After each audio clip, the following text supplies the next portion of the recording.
in St. Paul, it's the Haberdasher's Couch, starring Heimie along with Dorset. This is Kendrick inviting you to join our guest, Todd About Town, Todd Walker. And now, ladies and gentlemen, here's Heimie. Welcome back to the Haberdasher's Couch, where we meet with Todd Walker once a week on Fridays. It's a special day because I get to laugh a little bit with Todd, and he lets us know what's going on around town. And, you know, we just had another governor's announcement that we are, shutting down some restaurants and some other venues, weddings and whatnot. That affects us, and it also affects the local restaurant scene. So what do you got for me, Todd? Well, yes, we're going to be with Patrick Connolly at the end of this show to talk a little bit about what is going on and what the shutdowns mean. But yes, there are still activities. There's things that people can do.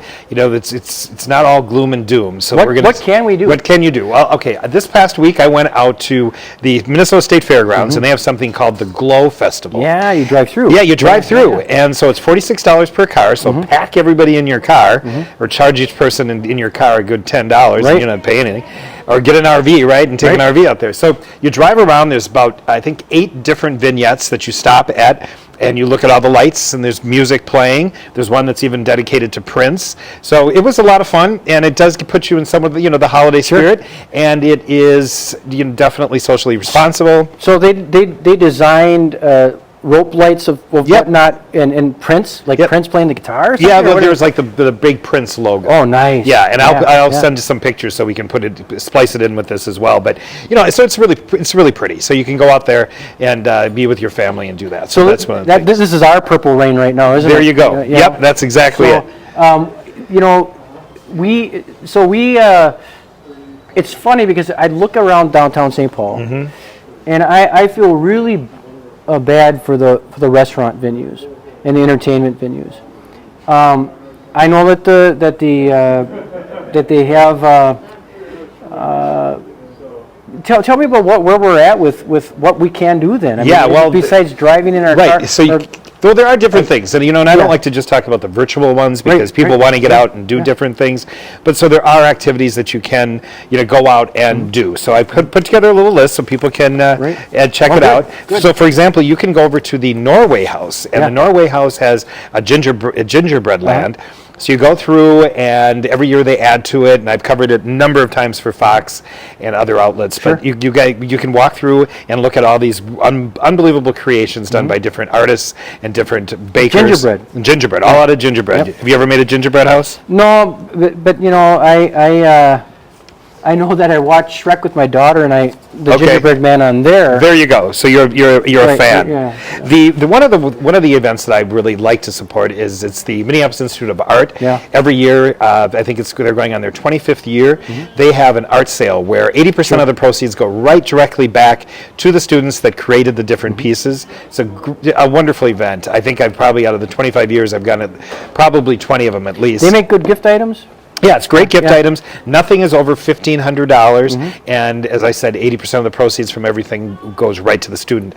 And what's really pretty encouraging, before I came here today, I called Cindy Thies, who is the woman who runs the MCAD, pretty much runs MCAD, and she informed me that yesterday, in 1 hour, starting at 12 o'clock, they already sold $60,000 worth of art. Wow. Yeah, so people really support it and step up to the plate for these students. So that's definitely one that I would consider going to. And in closing here, because we just got the wrap here from our great producer Kendrick, but there's also an event to support the restaurant community coming up. And this is happening at the Gnome on Selby and McCubbin, and they're asking for people to bring in donations, gift cards, gas cards, food, anything that people in the service industry that now are going to be without during the holidays can come in and they can pick up the gift cards and things for free. They just are going to say, I work in the industry. So if you have donations, bring them up to the Gnome, and if you are in the service community, know that they're out there as a resource for you. So anything else, just to recap, we've got a drive-through lights out of the State Fair. Yep.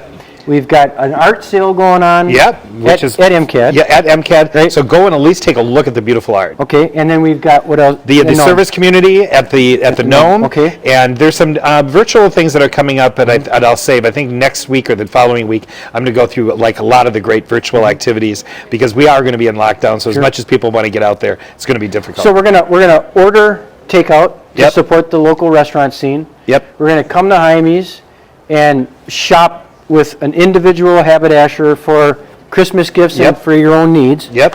And we're going to continue to support small businesses. That's exactly right. Yeah. All right. Well, thanks again, Todd, for coming once Thank again. you. And I look forward to having seeing your guest here. Yep. Now, are you sitting on the couch? Or you We're going to do a little switch there. Wow. Yes. So I'm going to take over your I knew throne. it was going to come. Your There goes throne my for job. a short time. We'll be right back after this message.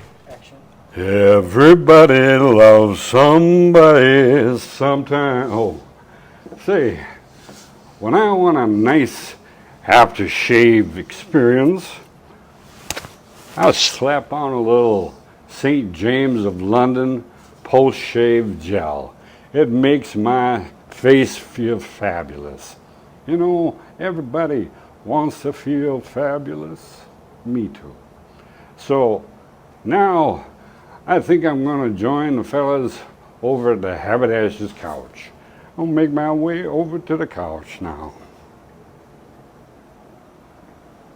Welcome back to the Haberdashery. Yes, I've taken over Anthony's throne right here. I mean, check this out. I've got like a fur throne. I feel like I'm in a little bit in Games of Thrones. So we decided to switch chairs for a moment because we have a special guest with us, and it's Patrick Connolly from Velocity Public Affairs. And, you know, we all are talking right now about all the shutdowns and what the state of Minnesota looks like.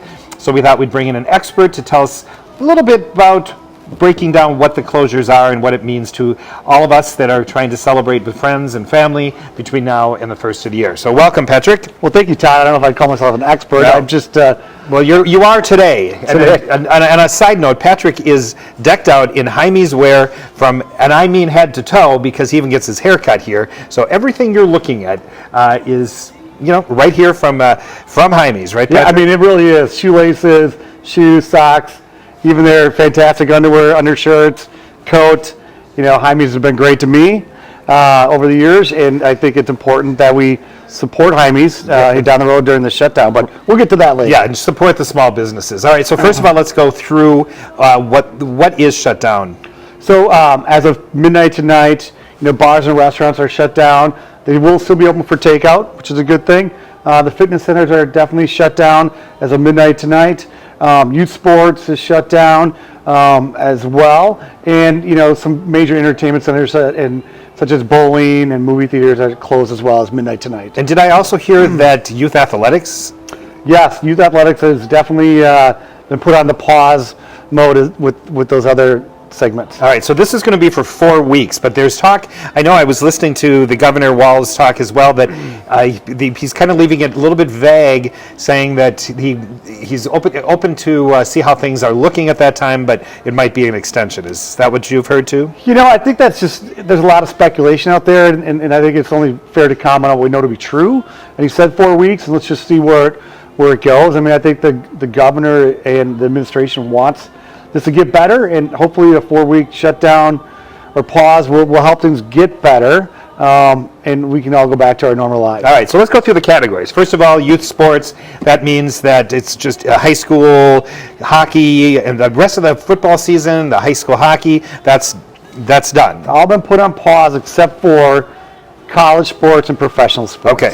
All right. So then the restaurant industry, once again, you can support all these wonderful local restaurants by doing takeout, and they're really, I know they're amping up their takeout game, because we were up at the Handsome Hog, and wonderful chef Sutherland is coming up with some different things that you can do. So you can buy drink kits, you can buy wonderful prepared foods. So I'd suggest doing that. Absolutely, takeout is still an option, and encourage everyone to, you know, pick a night with you and your family, to pick a night to say, hey, Sunday night's going to be, you know, Handsome Hog night or Gnome night, or Shamrock's Night, Plum's Night, whatever, all the great places around town that are offering takeout. Right. Okay. Now let's talk a little bit about the other category would be the fitness category. Yeah. Okay. So the fitness category, I know I actually was at Orange Theory this morning working out, and it was just kind of a sad day knowing that this is the last day.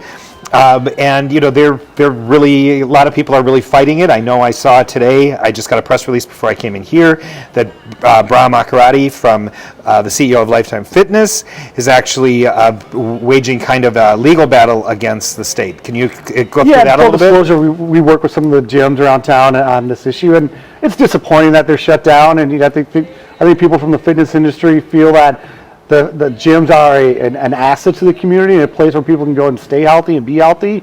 And so it was definitely disappointing that the gyms were shut down. But I think people are going to comply and stay shut down and try and find a way to work with the government to open up sooner and in a safe manner. So you think there is a possibility that they'll open up sooner? I mean, I think anything's possible, and we'll look at the 4-week window and see if there's a chance to really show that the gyms can operate in a safe manner, and just work with Governor Walz' administration, and also work with the federal government, because there's going to be a federal relief program going out there to make sure that gyms are part of that package so they can get back up and run safely. Yeah. I for one, certainly, having gone into Orange Theory, they are taking every precaution imaginable. The University Club has their gym, St. Paul Athletic Club. They've all been following the social distancing. Well, Todd, if I may kind of ad lib on the fitness segment there, you and I have worked out together, at various clubs around town, and clearly you've been working out more than I have during the corona, and hats off to you. Wow. And I know you visit a lot of different gyms and support them, but maybe you should be a little bit tougher on me to go there with you. Well, I don't think it's, once again, what they say, but it's not what you're doing for the 1 hour. It's maybe what we do for the other hours that are adding to our waistline. Or maybe Keith and Julie have a conspiracy theory for you to help grow my waistline, so I got to come back and buy more clothes. Keith and Julie are the people here at Heimie's that dress Patrick. All right, I think this is a wrap there, Patrick. Let's just all hope that this ends sooner rather than later. We've got great news on the front when it comes to the virus, and hopefully we're not sitting here in the Thanks for having me, Todd, and be safe out there and stay healthy, everyone. All right.